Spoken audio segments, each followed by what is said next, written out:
기법을 찾는 토론 이슈엔 직설 시작하겠습니다.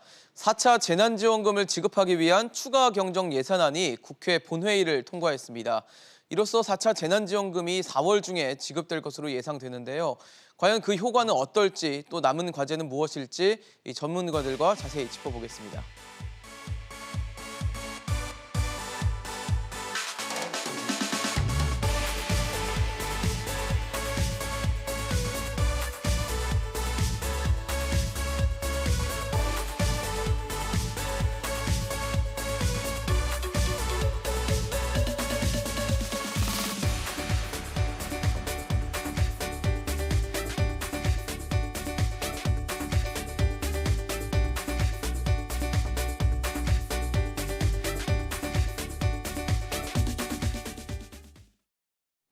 네, 본격적인 토론에 앞서 함께해 주실 세 분 소개하겠습니다. 서울대 경제학과 이필상 특임교수, 서울여대 경제학과 이종욱 명예교수, 정철진 경제평론가 나오셨습니다. 어서 오십시오. 네, 반갑습니다. 네, 4차 재난지원금이 국회 본회의를 통과했습니다. 기존 추경 15조 원 규모로 통과가 되면서 4차 재난지원금 규모는 기존 19조 5천억 원보다 1조 2천억 원가량 늘어난 20조 7천억 원이 됐는데요. 일단 정부안보다는 커졌는데 이 4차 재난지원금의 어떤 규모나 또 처리 과정에 있어서는 세 분의 좀 평가를 좀 여쭤보고 싶습니다. 어떻게 보셨습니까? 그 정부가 요구한 4차 재난지원금 규모가 19조 5천억 원이었는데 국회에서 1조 2천억 원을 더해라 해서 20조 7천억 원으로 확정되지 않았습니까? 예. 저는 이번 그 추경 편성이 정치적인 추경 편성이다 이런 비판을 면하기 어려울 것 같습니다. 정치적인 추경 편성이다. 그 과정을 보면요, 선거에서 지는 것이 코로나 재난보다 더 재난이다 이렇게 정치권이 생각을 한 것이 아닌가 이런 어떤 생각까지 드는데요. 이번 그 추경 편성 과정을 보면은 상상하기 어려운 일들이 많이 벌어졌습니다. 우선 예산이라는 것이 정부가 요구를 하면은 국회가 그걸 심의를 해서 그렇죠. 조정하고 삭감하는 것이 일반적인데 네. 그거가 이제 되겠냐, 오히려 늘려줬다 하는 것이고요. 또 하나는 아직 2차, 3차 재난지원금 집행 끝나지 않았거든요. 근데 선거가 다가오니까 이거 빨리 해야 된다. 속전속결을 했다. 심지어는 예결위, 소소위에서는 회의록도 제대로 안 남겼다. 그런 얘기고요. 그다음에 이런 일이 있으면 보통 야당이 반대를 하거든요. 네네. 근데 특별한 반대가 없었습니다. 그리고 예산을 요구하는 정부가 반대하는 기현상이 벌어졌는데 이게 정치적인 예산 편성이다 이렇게 생각할 수밖에 없다는 겁니다.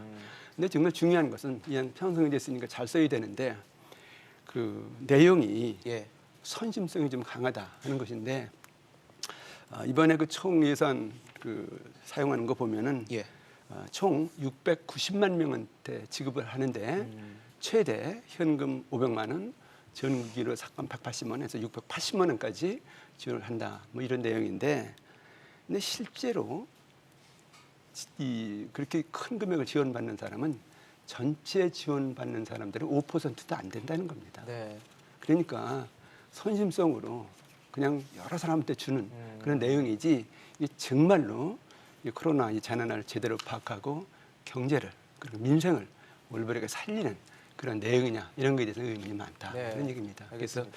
그래서 구체적인 부분은 하나하나 좀 꼬집어보겠습니다. 집행이 굉장히 중요한데 집행을 잘해야 될 것 같습니다. 네, 알겠습니다. 교수님은 어떻게 좀 보셨어요? 사실 뭐 추경의 기본적인 상식은 항상 추경의 그 목적이 존재하거든요. 그렇죠. 그러니까 이번에도 보면 추경의 타이틀이 뭐냐 하면 맞춤형 피해 지원이에요. 그렇게 지난번에 거는 맞춤형 긴급 지원인데 피해 지원이면 피해에 중점을 두고 이 예산을 편성해야 되는데 피해에 중점을 뒀다 그러면은 국회 심의를 통과할 때 회의록도 공개 안 할 필요가 전혀 없거든요. 그럼 어떻게 해야 되겠습니까? 피해라면 자료에 기반해서 추경을 편성하는 게 이 정부가 말하는 과정에 있어서의 공평한 게 아닐까요? 그래서 그렇게 해야만이 결과도 정의로울 것 같아요. 네. 그런데 어떤 자료를 기반했는지에 대해서 알 수가 없어요. 추경은 타이틀은 달아놔 놓고. 그렇죠. 그런데 사실은 지금까지 계속 이야기한 가운데 추경을 하게 되면 추경의 한 5, 60%를 소상공인 관련된 부분에 집중을 해요.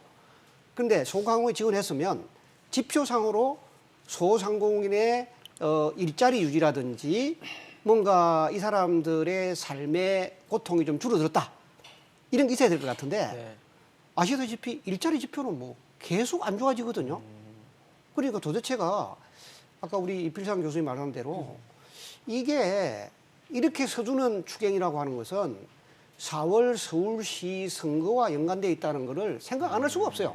왜 그러냐면 이게 그 소상공인 재난지원 가운데서 우리 그 노점상이라든지 그다음에 프리랜서 특고용이라든지 이런 거 네. 보면 노점상도 어디가 많겠습니까? 당연히 대도시가 많습니다. 대도시 가운데 어디가 많겠습니까? 당연히 서울이 많습니다. 이런 쪽에 주기 위해서 이제 시작하는 거잖아요. 그러니까 자영업자들도 불평이 많은 거예요. 그러니까 가정이 지금 이제 공정하지 않은 거죠, 이게. 그러니까 추경이라는 것은 항상 추경은 목표가 있기 때문에 그 목표에 충실했을 때 국민들이나 전문가들이 수용을 하고 이해를 하는데 네. 지금 그렇지 않다. 이 부분이 우리가 이제 앞으로 좀 논의를 더 해가야 될 것 같습니다. 네. 사실 두 분 말씀을 듣고 나니까 지금 뭐 지난해 코로나19 사태가 터진 이후에 추경으로는 5번째 추경이고 그렇죠. 재난에 4번이 있었고 올해 지금 했으니까 5번째 추경이고 재난지원금이 4차인데 평론가님 참 아직도 이 얘기를 하고 있다는 게 참 너무 좀 안타깝다는 생각이 드네요. 네. 우리가 그동안 긴급재난금이 있었을 때 했었던 토론과 또 그때 나왔던 지적사항에서 한 걸음도 지금 나가지 못한 그러니까요. 이제 그런 모습들을 마치 우리가 녹음기를 틀듯이 녹화 방송을 그러니까요. 하듯이 이제 똑같은 지적다 이런 나오는 것이 좀 씁쓸하다 이렇게 생각을 하고요. 결과적으로 다시 또 원점에 대한 지적입니다. 이럴 바에야 왜 이런 선별 지원이라고 선택을 했을까? 차라리 우리가 최초에 했었던 것처럼 전 국민 보편 지급으로 가는 것과 이게 무슨 차이가 있나라는 생각을 다시 한번 들게 하는 좀 그런 안타까운 사안이었었고요. 계속해서 이렇게 선별 지급을 하게 3차 때도 그랬고요. 4차 때 국민들이 결국을 수용한 이유는 두텁게 지원이거든요. 네, 예, 네. 힘든 분들에게. 또 힘든 분들도 정부가 정교하게 가려낼 수 있을 거라는 믿음이 있었기 때문에 이것도 지원을 하고 이번 같은 경우에 뭐 오늘 15조도 통과했는데 국회에 대한 어떤 믿음을 주는 건데 1차, 2차, 3차 특히 3차 때 같은 거 보면 계속해서 불만 상황 나오잖아요. 결국 이걸 쪼개면서 이 쥐꼬리만큼 받으신 분들 물론 국민들 셀러리맨 분들은 이제 그것도 대단하다고 생각하지만 받는 분들에게 큰 도움이 안 안 되는 됐다는, 것이고요. 네, 또 받는 불만들이 분들 있죠. 중에서도 괜찮은 분들이 있습니다. 가령 배달을 위주로 하는 비즈니스들은 네네. 못 골라냈잖아요. 제대로 선별이 안 됐다는 예, 거죠. 선별도 안 됐고 두텁게 지원도 못했고 그런 비난을 계속하게 되면서 점점 규모는 키워만 가고 특히 뭐 일자리 예산을 이번에 한 2,800억 삭감했다라고는 하지만 뭐 지금 이따 좀 이따 이제 공공 일자리 얘기는 하겠지만은 네네네. 더 많이 커트를 해도 됐었을 부분들이 있거든요. 공공 일자리 관련해서는 그것도 약간 뭐 보여주기식의 삭감을 하지 않았나 또 이런 아쉬움도 남게 되면서 네. 이제는 좀 4차로 이제 선거 지날 테니까 4월 7일 끝나고 나면 네. 이제 더 이상 5차부터는 이런 식은 국민들이 용납하지 않을 겁니다. 예. 그리고 뭐 짧게도 설명드리면 그나마 이번에서 뭐 그래도 잘했다라고 우리가 얘기한다는 것은 경영 위기 업종들이 있었어요. 이건 네네. 무슨 얘기냐면 코로나19 때문에 이제 정부가 집합 제한도 걸었고요. 집합 그렇죠. 금지도 적었고요. 이제 이런 분들 위주로 많이 갔었는데 실은 근원적으로 힘들었던 업종들, 여행업이라든가 그렇죠. 공연업이라든가 이제 소외가 됐었고 이번에 경영 위기 업종이라고 어쨌든 넣기는 했는데 네네. 실은 이분들 더 두텁게 해야 된다는 좀 요구들이 있었습니다. 너무 그래서 힘들었죠, 요구를 했었고 사실. 근데 그게 오늘 보니까 좀 어느 정도 올랐더라고요. 그래서 네. 경영 위기 업종 같은 경우에는 이제 세 단계로 나눠서 최고 300만 원, 250만 원, 뭐 200만 원으로 지원을 한다. 그래서 여행 공연 쪽에서 뭐 혜택이 있는다라고 하는데 이거 하려면 진작에 했었어야 되고 그렇죠. 더 두텁게 해야죠. 맞아요. 예, 여기는 거의 확실하게 힘든 것이 확실하니까 네. 그런 아쉬움이 또 여전히 똑같이 남았던 그런 4차 지원금의 마지막 또 추경의 모습이었다 이렇게 정리할 수 있겠습니다. 사실 뭐 여행업, 공연업에 계신 분들이 뭐 저 금액을 받았을 때 뭐 얼마나 만족스럽게 여기시겠냐는 생각이 좀 들 정도로 사실 그동안 입었던 피해를 생각하면 굉장히 작은 규모긴 하지만 그나마 좀 그래도 준비가 됐다는 것 자체는 반가운 소식이라고 볼 수 있을 것 같습니다. 사실 앞서 뭐 다 말씀해 주셨던 부분 중에 그게 있어요. 추경안을 놓고 이제 보통 이제 논의를 하잖아요. 여야가 이제 회의도 하고 뭐 이거 어떻게 삭감할 거니 늘릴 거니 얘기를 하는데 보통 이제 기록이 남습니다. 회의록이라는 게 남는데 이번에 보면 이제 비공개로 회의를 진행하는 뭐 소소위라고 아예 소위 밑에 소소위로 만들어서 기록에도 남기지 않고 이렇게 하다 보니까 아니 이거는 내가 정말 피땀 흘려 낸 소득으로 만들어낸 세금을 혈세라고 하는 세금을 내서 마련한 재원인데 이걸 뭐 국민들은 아무도 모르게 깜깜이식으로 이렇게 심사를 진행한다는 게 말이 되냐는 지적들이 있었거든요. 말이 안 되죠. 예. 왜 이렇게 감춰야 되느냐? 그러니까요. 자기는 자신 없었던 얘기 아닙니까? 이게 어떤 돈입니까? 국민의 피와 땀으로 얻은 세금입니다. 그러니까요. 그리고 국민의 피와 땀을 지금 닦아야 되는 그 고통을 덜어줘야 되는 재난지원금 심의입니다. 이것처럼 공개적이고 투명하고 명확하게 해야 될 예산 심의가 어디 있습니까? 뭐가 부끄러워서 그것을 비밀리에 합니까? 무슨 얘기냐? 정치적인 의도밖에 없었다 그런 얘기입니다. 그런 면에서 보면은 국회 지탄 받아야 되고요. 절대로 이런 일이 앞으로 있어서는 안 될 것 같습니다. 이종규 교수 어떻게 보셨어요? 아니 저는 이 부분에 대해서는 정말 국회가 공정경제 3법이라고 하는 것을 민간 부분에 강요할 수가 있나? 그런 자격이 되냐? 자기들이 이 정부가 내세웠던 기회는 평등하게, 과정은 공정하게, 네. 결과는 정의롭게 했는데 네. 아니 진짜 우리나라의 근로자 가운데서 실제로 세금을 내는 사람이 지금 올라가지고 53%, 58%, 이제 겨우 60% 하는데 60%의 세금 낸 사람이 당연히 국회가 뭘 하는 것이 지켜볼 수 있는 투명하게 해야 되는 것이 국회의 의무예요. 자기들은 그렇게 하지 않으면서 공정경제 3법으로 기업부보는 야 너들은 투명하게 하세요. 이게 정말 국회가 할 일인가? 나는 우리 세금을 내는 이 국민들한테 기본적인 책임을 제대로 이행하지 않았다. 네네. 그러고 나서 돌아서서는 뭐예요? 자, 자기들 하고 싶은 대로 선거를 위해서 써먹고 지금 돈이 모자라니까 지금 여당의 중진 의원들은 끊임없이 정세를 하겠다. 네. 지금 뭐 국민들 경우에 뭐 세금에 대해서 조금 소득이 있는 사람은 세금이 얼마나 지금 부닥치고 있습니까?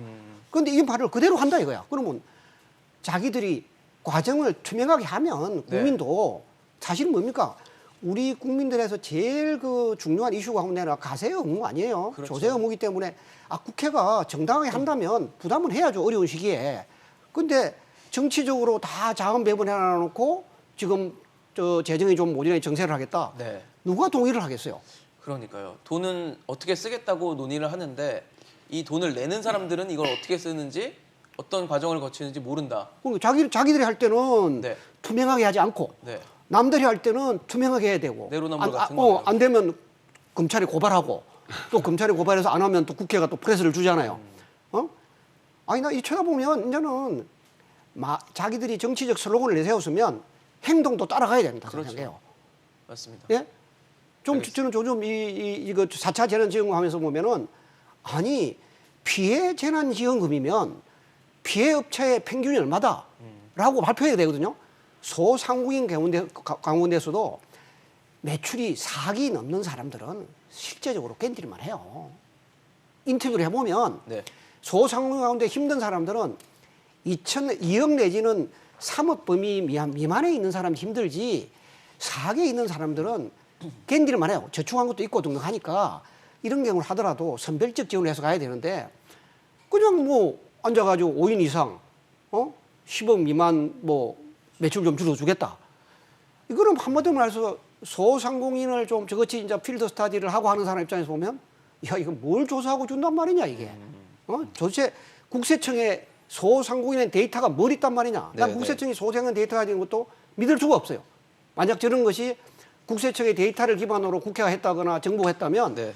정말 국세청은 지금 세금 자체도 일부 조금 괜찮은 사람에게 너무 집중적으로 세금 부담만 주고 이 기본적으로 뭡니까 우리가 세원을 넣게 해라. 네네. 이거는 안 하는 거죠.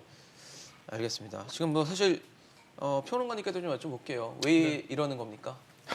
너무나 이율배반적인 거죠. 네. 그러니까 어떤 토론이나 말싸움으로 가면 아마 이기지 못할 것 같아요. 그러니까 이 교수님도 왜 이기지 못하냐면 네네. 지원을 빨리 해야 되는 거 아니냐. 그거는 원론적인 진짜 그렇죠. 맞죠. 그러니까 신속하게 속도가 지원해야죠. 중요하다. 예. 속도전인데 뭐 누누이 왜 지적했던 지금 얘기죠. 여기서 딴지를 거느냐. 이렇게 또 아마 지금 여야의 국회의원분들이 반론을 제기할 수가 있을 겁니다. 이 지적에. 근데 속도를 내고 속도전을 한다는 것과 그걸 투명하게 진행한다는 것은 이게 같이 가는 거거든요. 그렇죠. 예, 그럼 속도를 내면은 뭐 불투명하게 하고 막 해도 된다라는 얘기는 건 아니지 아니잖아요. 않습니까? 네. 당연히 투명하게 하면서 거기에서 속도를 내는 것을 원하는 건데 마치 속도를 내려고 하는데 왜 이렇게 뭐 뒷다리를 잡냐라는 식으로 이제 역공을 하게 되는 그러니까 전형적인 이율배반적인 그런 모습들이 나오고 있고요. 이 긴급재난지원금이라든가 이 재정도 많이 써야 된다는 거에는 한 목소리를 내고 있죠. 그렇죠. 우리나라 국가 부채 지금 빠르게 늘어나고 있는 건 그렇죠. 사실이지만 선진국 대비 국가 부채 비율도 아직까지는 선진국 네. 대비는 상대적으로는. 양호하니까. 네. 그런데 그때 규모를 늘리고 더 많은 지원을 하라는 것은 잘 쓰라는 거죠. 막 퍼주거나 낭비하라는 건 아니지 않습니까? 그렇습니다. 그래서 좀 잘 쓰냐 효율적으로 쓰냐라고 따져 물으면 아니 지금 막 재정 지원 늘린다는데 왜 또 뒷다리 잡냐. 그러니까 이게 전형적인 어떤 역공을 위한 그런 행태들만 많이 보이고 있고 나아가서 이제 무슨 얘기하냐. 이렇게 많이 지원을 했으니까 이제 세금도 늘려야지. 근데 분명히 증세가 필요하지만 국민들 생각은 뭐겠어요?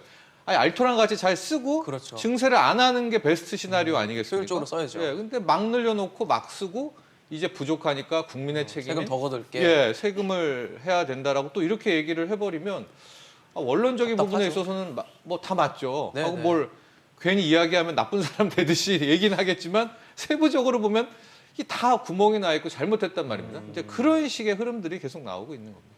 지금 사실 나름대로는 뭐 이 빚을 더 늘리지 않기 위해서 뭐 일자리 예산 깎아서 이제 지출 구조 조정 하겠다고 하는 상황인데 글쎄요. 사실 뭐 고용 시장 자체가 너무 얼어붙어 있는 상황이고 이 정부에서 만든 일자리가 사실 뭐 공공 일자리라는 타이틀을 걸고 있긴 하지만 굉장히 단기적이고 우리가 질적으로 봤을 때는 상대적으로는 질이 좀 좋지 않은 일자리들이 많다라는 지적이 있었기 때문에 사실 아까 뭐 평론가님 말씀해 주셨지만 좀 더 많이 깎아서 급한 사람들한테 더 많이 가야 되는 거 아니냐 이런 지적도 있거든요. 일자리 예산이 대개 그냥 선심성 지출이고 임시 일자리 만들고 그런 것이 많았다. 좀 깎자 이런 얘기인데 네네. 깎을 것이 아니라 제대로 일자리를 만드는 예산으로 바꿔 써야죠. 제대로 된 일자리로. 예, 정말 지금 우리 경제의 가장 중요한 문제가 일자리거든요. 맞습니다. 그래서 그걸 깎아서 이쪽에 좀 늘리자 이런 얘기인데 네네. 문제는 이거 재난지원금을 늘렸다고 해서 일자리가 늘어나겠느냐 이런 얘기입니다. 그렇죠. 지금 4차례에 걸쳐서 지금 재난지원금을 지급하는데 네네. 총 규모가 50조 원이 넘습니다. 그런데 이 돈이 소모성이라는 겁니다. 선심성이라는 겁니다. 그래서 모래밭에 물 붓기식으로 이제 사라진다 그런 얘기인데 뭐 여러 가지 이유가 있습니다. 우선 가장 큰 이유 중 하나가 우리 경제 보면은 자영업자 소상공인 비중이 지나치게 높습니다. 전체 근로자 중에서 25% 이상이 거기에 근무하고 있습니다. 근데 이번 코로나 사태에 집중적인 타격을 받는 곳이 바로 거기라는 겁니다. 네. 폭탄이에요. 거의 초토화되고 되다시피 하고 그렇죠. 있다는 겁니다.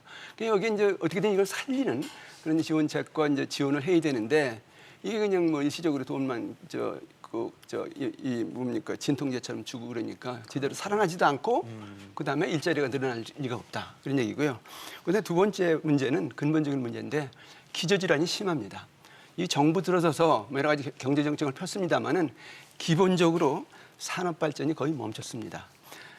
이 코로나 발생하기 직전에 네. 2019년에 통계를 보면은 우리나라 제조업 생산 능력이 네. 마이너스 1.2%인데 48년에 최저입니다.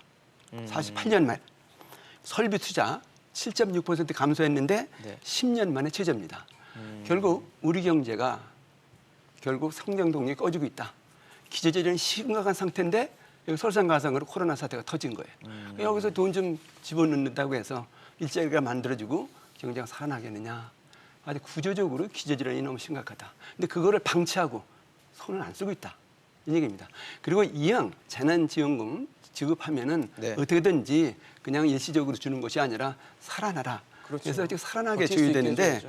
그래서 어차피 이 코로나 사태 터지면서 경제나 사회 구조가 비대면 구조로 많이 가면서 산업 구조 개편이라든가 업종 전환이라든가 이런 게 있어야 되거든요. 그런 거 어떤 계획도 없고요. 그런 거에 대한 지원도 제대로 못 하고 있다는 얘기거든요. 근시안적인 예, 만 있다는 거죠. 이게 그냥 임시적으로 급하니까 줄 테니까 일단 좀 통증이나 해소하라 그 정도인데 이게 제대로 된 정책이냐 네. 이런 면에서 보면 의문이 많다는 거예요. 그럼에도 사실 여당에서는 뭐 질 좋은 일자리, 질 나쁜 일자리 지금 따질 때가 아니다. 뭐 이런 식의 스탠스를 갖고 있기 때문에 과연 이게 질 좋은 일자리의 전환이 가능할 것인가에 대해서는 여전히 물음표가 붙거든요. 정말 저런 이야기를 할 때마다 저는 정말 이 정부의 경제 정책을 하는 청와대나 이런 브레인들이 통계를 보고 공부를 했는가 싶은 생각이 들어요. 그냥 숫자만 늘리면 된다는 얘기 아닙니까? 숫자가 늘어나지도 않아요. 그러니까요. 사실 독일이 말이죠. 저런 말을 한다는 자체는 정치인으로서 정말 좀 무책임하다 생각하는데 독일이 그렇게 잘 나가던 독일이 유럽의 한자라 그래가 유럽의 병자라고 막 우리가 비웃을 때가 있었거든요. 네네. 그때 독일 정치인들이 뭐라고 하냐. 제가 가봤어요 그때. 참 운이 좋게 한번 가봤더니 네. 우리는 지금 이제 그 임시직이나 일용직 자체는 나쁜 거다라고 생각하잖아요. 근로 여건이 좋지 않거나 안 아니면 생각하잖아요. 임금이 적거나 뭐 이런 그렇게 식이죠. 하잖아요. 예. 그랬더니 그때 갔더니 그쪽은 작은 일자리라고 부르더라고. 아, 작은 일자리. 작은 일자리도 그러면 내가 큰 일자리냐 우리가 내가 풀타임일 경우에 내가 100을 버는데 네네. 작은 일자리가 2개가 되면 30짜리라면 60이 되잖아요. 그렇죠. 그런 식으로 작은 일자리를 몇 개씩 하는 것도 그 사람에게는 좋은 일자리가 된다는 게 그렇죠. 슬로건이었어요. 그가 갔을 때 포처담이라고 하는 대한상공회의소 갔었는데 내가 물었어요. 이렇게 왜 그게 나쁘냐 이거야. 지금 이제 풀타임이라고 하는 거는 풀타임에 해당하는 네. 일이 돼야 되는데 지금 발생하고 있는 독일 사회에서의 일은 풀타임으로 줄 일이 없다 이거야. 그럼 풀타임 주려면 30을 하고 70을 더 얹어서 준다면 그 회사는 망하겠죠. 그렇죠. 그러니까 30에 노는 일자리가 있으면 이런 것도 많이 만들어내는 것이 미래 독일을 위해서 좋다 생각하는데 네. 지금 현재 이 사람은 뭐냐. 좋은 일자리, 나쁜 일자리가 아니죠. 작은 일, 이 작은 일을 이렇게 몇 개를 연결하면 좋은 일자리가 된다라고 하는 일인데 저건 좋든 나쁘든 자 지금 이제 우리가 일자리 필요한 게 모든 국민이 이야기하고 있는 것이 저출산 고령화입니다. 네. 그렇죠? 근데 일자리 예산을 가지고서 지금 정부가 창출하는 쪽은 대부분 공공 일자리, 60세 이상의 일자리예요. 그렇죠. 나는 정말 김태년 원내대표. 원내대표에게 네. 한번 물어보고 싶어요. 매월 발표되는 통계청의 고용 지표를 한번 보시라.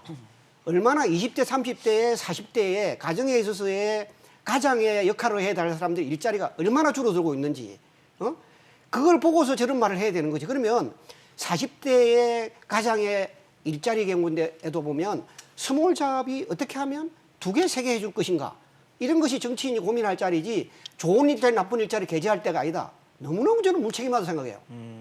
이 이야기가. 그렇습니다. 지금 뭐 두 분이 말씀해 주신 거 아주 신랄하게 비판을 해주셨는데 평론가님도 뭐 비슷한 생각이십니까?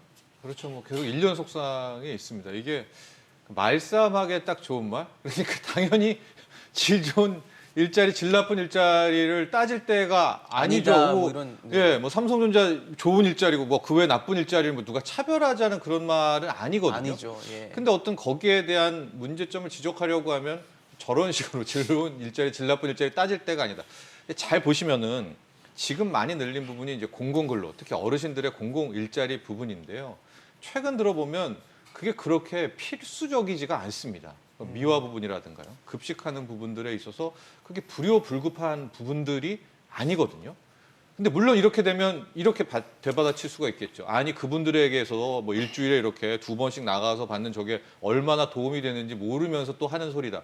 그러면 아예 지원 자체를 뭐 전 국민 보편 지급으로 간다라고 하든가 다른 차원으로 해서 정확한 명분을 주고 해야 될 것 같은데 그렇죠. 지금 보면은 공공 일자리 일을 해가지고 이게 일자리에 도움도 아닌데 그렇게 효율성을 따지게 되면은 어르신들에게 도움되는데 이게 또 뭔 소리 이게 계속 막 꼬리에 꼬리를 물면서 피해 가게 되는 그런 구조입니다. 그럼 결과적으로 왜 저게 그렇게 집착하느냐?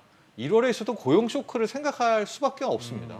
1월에 이번에 신규 취업자 수가 거의 100만 명이 감소가 되면서 최악 아니었습니까? 그렇죠. 뜨거 하니까 저걸 단기적으로 처방할 수 있는 방법은 뭐겠습니까? 공공 일자리를 빨리 늘려가지고 커버를 하는 거고 그렇죠. 숫자를 채워야 되는 거죠. 2월에 실질적으로 성과가 있었습니다. 거의 50만 명을 공공 일자리를 줄였으니까 국민들이 당연히 좋은 일자리 따질 건 아니지만 저런 행태들을 보면 전형적으로 저런 통계 지표를 속이기 위한 꼼수 아니냐 하고 나아가서 지금 원하는 것은 정말 힘든 쪽에 있는 숙박 서비스업에 있었던 분들 중에서 일자리를 잃어버리는 그렇죠. 뭐 소위 말해 식당에서 일하는 이모님들 저런 부분들에 대한 지원인데 그걸 정교하게 지금 타겟팅하고 있을까? 그냥 그렇지 않- 뭉뚱그려서 주는 건 예, 아닌가 뭉뚱그려 생각이 공공근로로 그냥 다 빼버리면은 완전히 다르잖아요. 실제로 그렇죠. 도움받는 필요한 분하고 뭐 덜 도움이 필요한 네. 분하고. 근데 구분이 지금 안 되고 우리가 원하는 건 진짜 힘든 부분에게 쏴주기를 원하는데 그냥 뭉뚱그려 놓고 그걸 좀 따져 드리려고 하면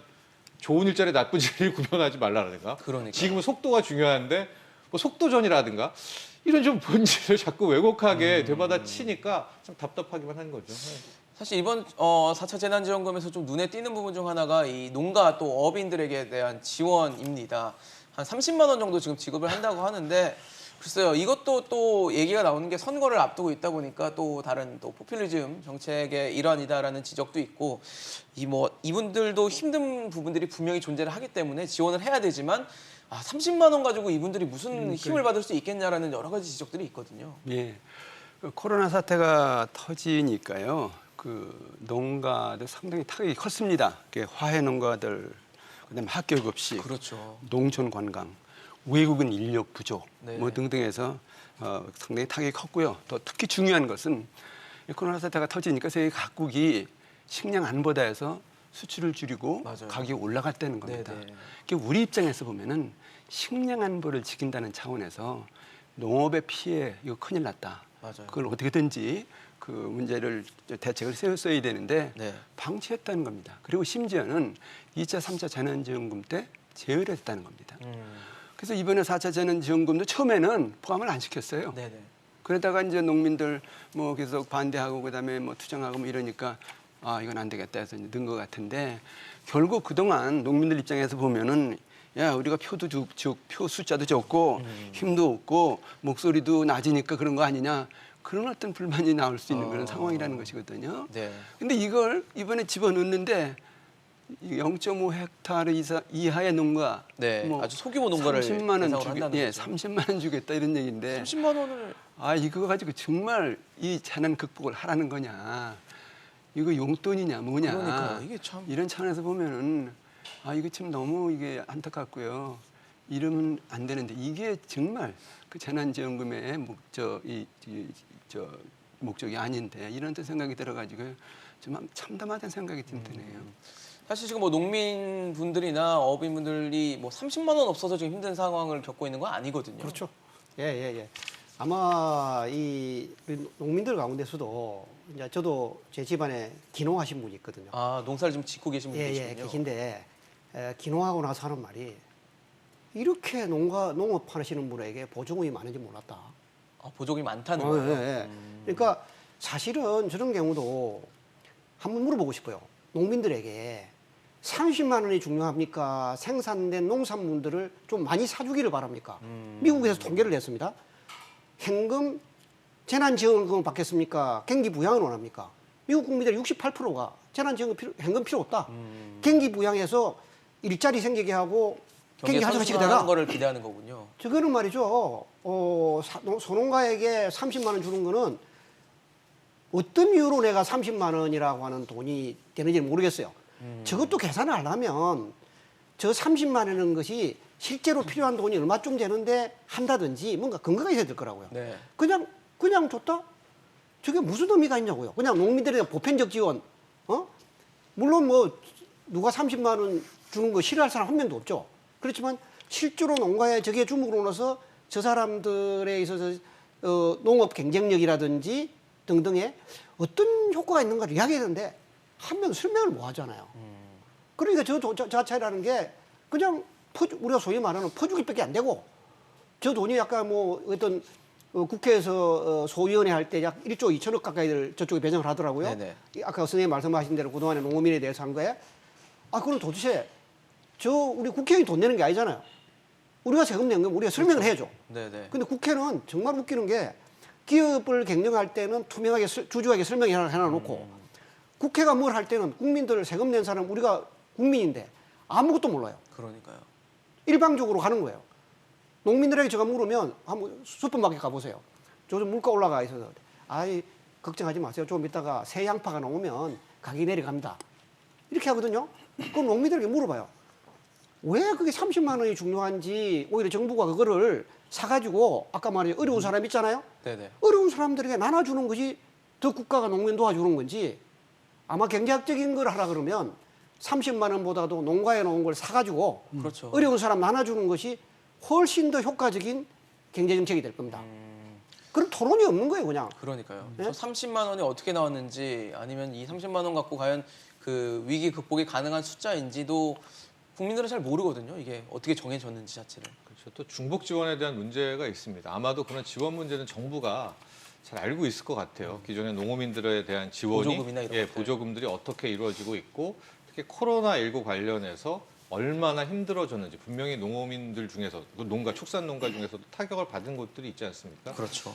좀 그런 현황 데이터를 알고 싶고 거기에 기반해서 그렇다면은 농가당 30만 원이 뭐 적절하다라든가 뭐 이런 좀 어떤 그렇죠. 뭐래도 좀 하다 못한 구색 맞추기라도 있었어야 될 것 같은데 네.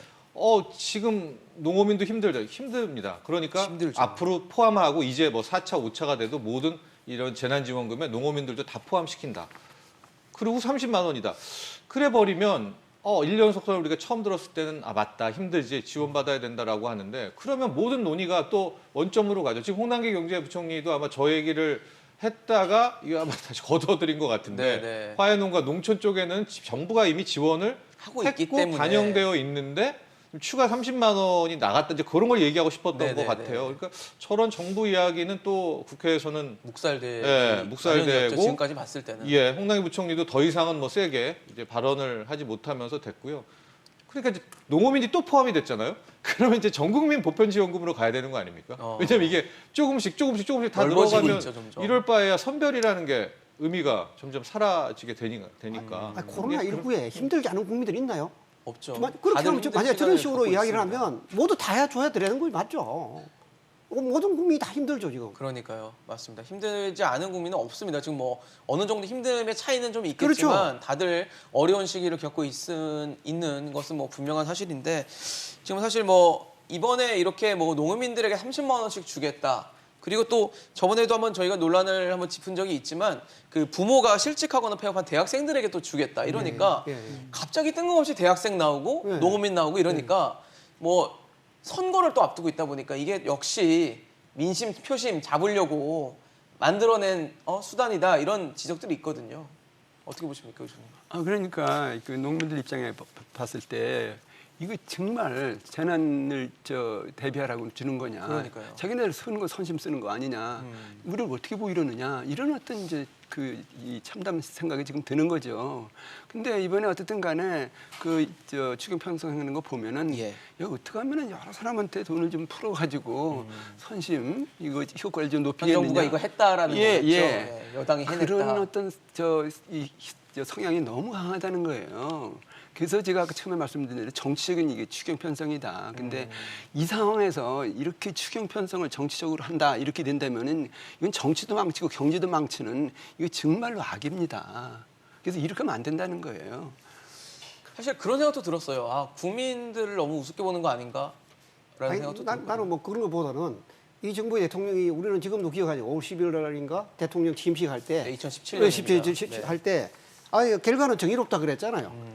그다음에 뭐 과정은 공정하게, 기회는 평등하게 했는데 아까 우리 사회자가 지적한 대로 부모가 실직을 했을 때 가정의 타격은 뭐냐면 가정의 구성 가운데 대학생은 근로기준법에 15세 이상이라서 아르바이트를 할 수 있습니다. 스스로 근로를 그렇죠, 할 그렇죠. 수가 있죠. 실업이나 등등 했을 때 가장 피해를 많이 받는 학생들은 중고등학생 아르바이트 할 수 없는 사람이에요. 그럼 경제학적으로는 뭐이 맞느냐?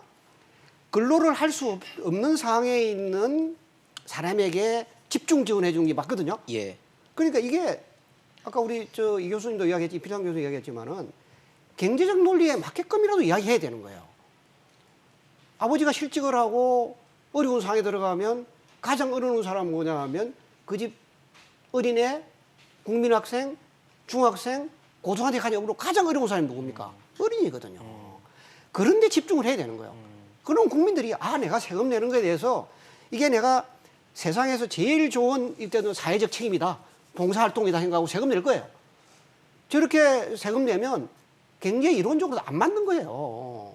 근데 어린이들은 투표권이 없지 않습니까? 그러니까 안 된다. 근데 그 아무 생각 없어. 걔들이 미국에서도 뭐예요?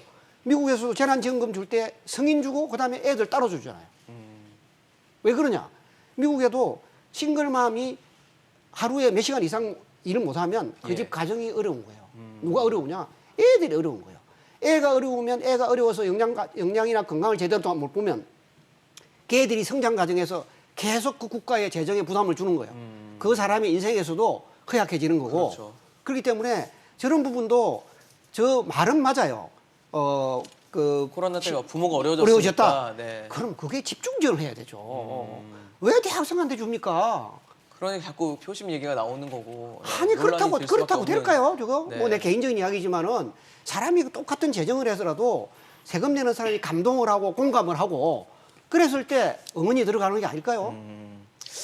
알겠습니다. 사실 뭐 여러 가지 얘기가 나올 수밖에 없는 재난지원금 할 때마다 똑같은 얘기하는 것 같은데 계속 논란이 될 수밖에 없는 얘기를 들을 수밖에 없는 상황들이 참 안타깝다는 생각이 듭니다. 사실 이렇게 재난지원금 뭐 각종 정부가 재정을 쏟겠다라고 하면 늘 얘기가 나오는 게 이제 재정 건전성 얘기고 그거를 이제 보통 기획재정부에서 이제 많이 언급을 하는 부분이긴 한데 최근에 사실 뭐 국채 금리가 많이 오르고 그런 상황에서 또 우리나라가 지금 나라빚을 많이 짓고 있는 상황이기 때문에 이런 부분에 대한 어떤 국가 뭐 신용등급 하락이라든지 아니면 국가에 좀 타격이 이제 커질 수 있다는 걱정들이 있는데 평론가님은 지금 이 시점에서 이 걱정을 하는 게 맞다고 보십니까? 일단은 전체적으로 이제 국가 부채 비율 측면에서는 네네. 뭐 여러 차례 말씀드리고 아마 통계로 나와 있지만 선진국 대비 지금 이제 48%라는 것이 이제 상당히 낮은 수준입니다. OECD 뭐 평균 다른 나라 뭐 대비라든가. 100% 넘는 것도 네. 있고 200% 넘는 것도 예. 있죠. 그러나 우리가 항상 빚을 질 때 부채에 대한 평가를 할 때는 전반적인 내가 벌어들인 소득, 자산 대비 그 빚뿐만이 아니라 최근에서의 속도도 굉장히 많이 보거든요. 빠르게 신용등급을 봤을 때. 늘어나냐? 그렇죠. 아니냐? 급하게 늘어나거나 급하게 부채 비율이 늘어났을 때는 예. 나는 괜찮다 하더라도 외부에서 바라보는 시각에서는 의구심이 분명히 생길 수 있는 대목이 있습니다. 예. 그렇기 때문에 제가 뭐 누누이 정부 특히 홍남기 경제부총리한테 강조하지만 우리가 빠르게 늘어났지만 이걸 또 어떻게 커버할 방법도 있고 네네. 그 이유에 대해서 이제 세계 3대 신용평가사라고 하죠. 뭐 무디스라든가 S&P라든가 피치. 여기 피치 네. 찾아가서 로드쇼 같은 걸 좀 해야 되거든요. 아니면 뭐 계속 전화라도 우리 쉽게 편하게 말하면 전화라도 와서 뭐 아니면 가서 뭐 차 한 잔도 마시면서 설득도 하고 얘기를 예, 하고. 빨리 늘었다. 너무 급격하게 늘었지만 실은 이러이러한 사정이 있고 우리가 이것을 어떻게 하려고 뭐 계획을 잡고 계획도 있다. 있다라는 거를 계속 소통을 해줘야 됩니다. 이게 저 신용평가사라는 곳들이 이 뒤통수를 잘 쳐요. 저러다가 뭘 하나 꼬투리 잡아가지고 이게 참 음모론도 아니겠지만 이게 완전히 안면을 몰수할 때가 많이 있거든요.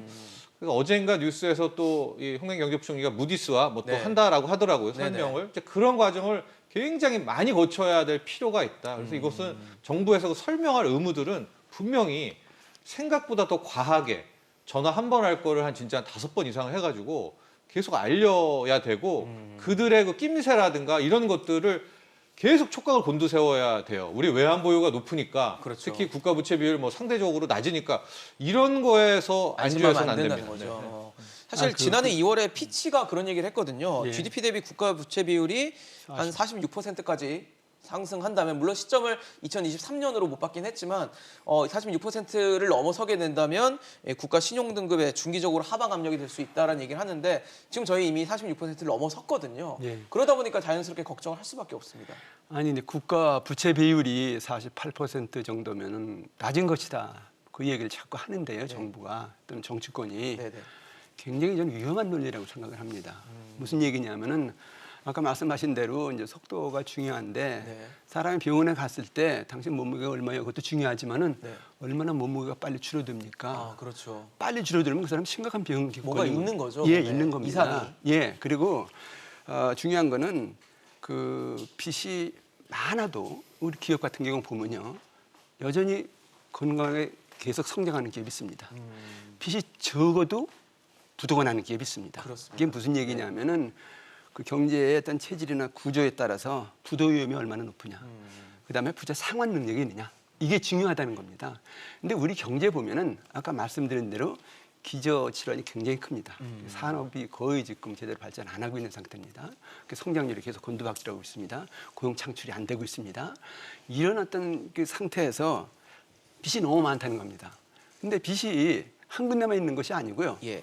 정부 부채 1,000조, 가계부채 1,700조, 기업부채 2,300조, 5,000조 공화국이에요. 만약에 피치 같은 신용평가사가 그래 36% 넘었다. 50%는 없는데 너 신용등급 내리겠다. 이렇게 해서 네. 의혹자금 빠져나가면은 금융시장 굉장히 불안해질 겁니다. 금융 위기 올 수도 있어요. 근데 이럴 때 정부가 걱정 말아라. 정부가 막을 수 있다. 이렇게 나와야 되는데 네. 정부 스스로가 지금 빚이 많다는 겁니다. 계속 빚을 쓰고 있다는 우리가 겁니다. 빚이 많죠. 그러니까 이런 상태에서 결국 그 금융 위기 상태가 되면은 정부가 경제를 끌어안고 그냥 같이 부도가 나는 그런 위험이 있는 구조라는 것이거든요. 그래서 이거 국가 부채 비율 얼마 안 되는데 계속 떠든다, 뒷다리 잡는다 이런 얘기 하는데 뒷다리를 내놓질 말아야죠. 계속 그 엉터리 같은 얘기 내놓고 이렇게 자꾸 밀어붙이니까 이거 참 큰일 났다 이런 어떤 걱정도 듭니다. 사실 이렇게 빚은 계속 늘어나고 있고 국채금리는 최근에 계속 오르는 추세에 있고 또 최근에 있는 게 인플레이션 우려까지 겹쳐 있습니다. 아직 뭐 인플레이션이다라는 것에 대해서는 의견이 좀 많지만 우려는 될 수 있는 상황이거든요. 이거 어떻게 봐야 될까요? 사실 지금 이제 어느 국가 어느 나라든지 간에 통화량을 증가시키고 재정 적자가 이렇게 늘어나고 하는 거는 네. 경제학자들 관점에서 보면 반드시 장기 인플레이션 압력이 있다는 것은 누구나 예측하는 거예요. 그 제일 처음에 포웰 회장도 지금 이제 인플레이션 걱정할 필요 없다. 이게 장기 인플레이션이냐 아니냐 일시인 거냐가 중요한데 지금 상황은 지금까지 경제학자들이 분석해온 그 실증적 분석을 지켜보면 당연히 그런 우려가 있는 게 마찬가지예요. 반드시 있어요. 그런데 아까 이제 우리 이필상 교수님 말씀하신 가운데 하나가 장기 인플레이션이라고 하는 것 자체가 사실 수요 측면에서 좋은 시그널이 있어서 이게 일어났다. 네. 그러면 괜찮아요. 이를테면 우리가 생각할 때 장기 인플레이션의 제일 좋은 시그널은 투자가 활성화되는 겁니다. 그런데 우리나라 같은 경우는 계속 투자는 지금 이제 곤두박질 쳐서 감소를 하는데 그냥 이게 인플레이션 압력이 있다 그러면 이거는 사실 그로 인해 가지고 이제 경제 성장 역량은 안 생기는데 빚에 대한 이자는 갚아야 된다. 그럼 빚 부담이 늘어나는 거잖아요. 그러면 경제는 활력을 잃을 수밖에 없죠. 네네. 왜 빚은 갚아야 되는데 자 빚을 갚으려고 그러는데 국채를 더 발행할 수 없어. 그럼 어떻게 하겠어요? 세금을 더 징수할 수밖에 없는 거잖아요. 방법은 없죠. 방법이 없잖아요. 네. 그러면 기업들이나 개인들의 경우에는 개인들은 저축할 능력도 없고 국가는 기업들은 투자할 능력도 없는 거예요. 소비도 줄어들겠죠. 소비도 줄어들죠. 네. 그럼 악순환이 생기는 거예요. 그래서 지금 이제 국제기관들 IMF나 OECD 쪽에서 자꾸 이야기 나오는 거 하나가 재정 준칙을 만들어야 된다. 이제는 피스칼 룰을 해야 되는데 네네. 우리 홍남기 부총리는 그 이야기를 하고 싶어요. 그런데 국회에서는 그들도 못 보는 거예요. 선거니까요. 예? 그런데 이게 지금 이제 피치가 우리의 신용 등급을 하락시켜 가지고 우리나라의 위험 프리미엄이 리스크 프리미엄이 올라가면요. 국회의원들은 몰라요. 그렇지만 우리나라 기업들은 해외에서 운용 자금을 조달할 때의 금리 부담이 그만큼 증가합니다. 그러면 위험 부담이 증가하는 만큼 우리나라 근로자들이 일을 하고도 우리나라로 가지고 갈 수 있는 수익 자체는 주는 거예요. 근데 피치나 아까 우리 정론수는 이야기했지만 우리가 돈을 빌릴 때 우리에게 돈을 빌려주는 사람은 다 글로벌 뱅킹이고 선진국 은행들이에요. 그렇죠. 그 사람들은 우리를 신용등급을 하락시키면 오히려 국가 입장에서 보면 그 금융기관에 예단 많이 증가하니까 그 나라 GDP는 도움이 되는 거예요. 그러니까 우리는 저런 문제에 들어갔을 때 항상 보수적 입장에 생각해야 되는 거예요. 한번 보세요.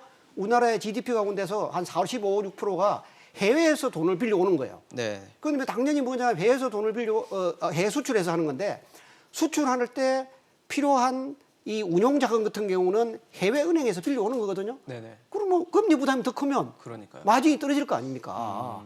근데 그런 거를 우리 그 국회라고 하는 이 국회의원도 그런 거를 고려해 주는 것이 우리 기업을 붙어다 주는 것이고 네. 국민들을 안정시키는 일이에요. 좀 더 거시적으로 봐야 되는 그렇죠. 관점에서 봐야 될 것 예, 같다는 예, 생각이 예. 좀 드네요. 예, 표밖에 안 보죠.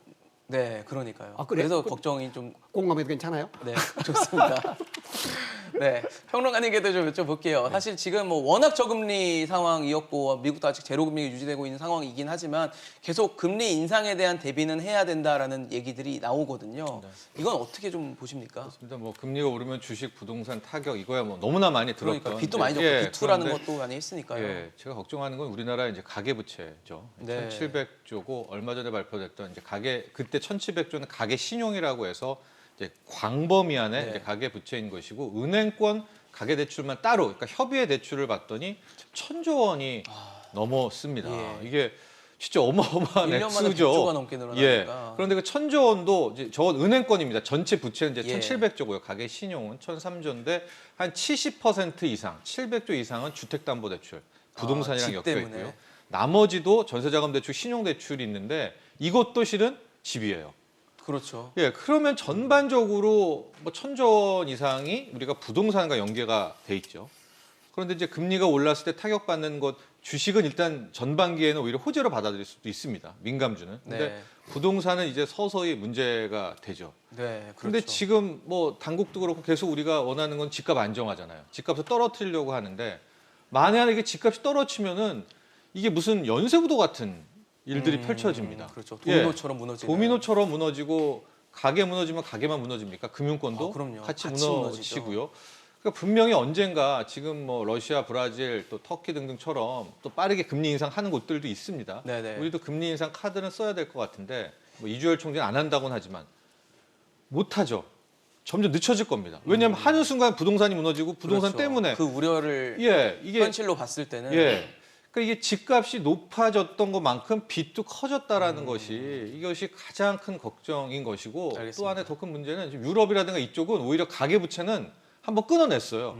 거기는 그렇군요. 국가빚은 높지만 재정위기 터지고 2008년 말 금융위기 터지면서 그쪽 가계는 오히려 빚이 덜합니다. 근데 한번 정리를 했었고 우리는 가계부채가 거의 이것은 쌓여만 왔죠. 예, 우리는. 뭐 GDP 대비 이제 거의 100% 채우려고 하고 있는 모습이기 때문에 이 부분들을 지금 컨틴전시 비상 대책이 있나 좀 굉장히 당국에게 묻고 싶습니다. 네, 뭐 지금 코로나 사태 때문에 워낙 시급하고 다급한 상황입니다. 그래서 힘든 업종이나 힘든 사람들한테 각종 지원이 필요하겠지만 또 그에 따른 어떤 재정의 위기라든지 앞으로의 그 경제적인 변화에 따른 대비도 좀 필요할 것으로 보입니다. 오늘 이필상 교수, 이종욱 교수, 정철진 평론가와 함께했습니다.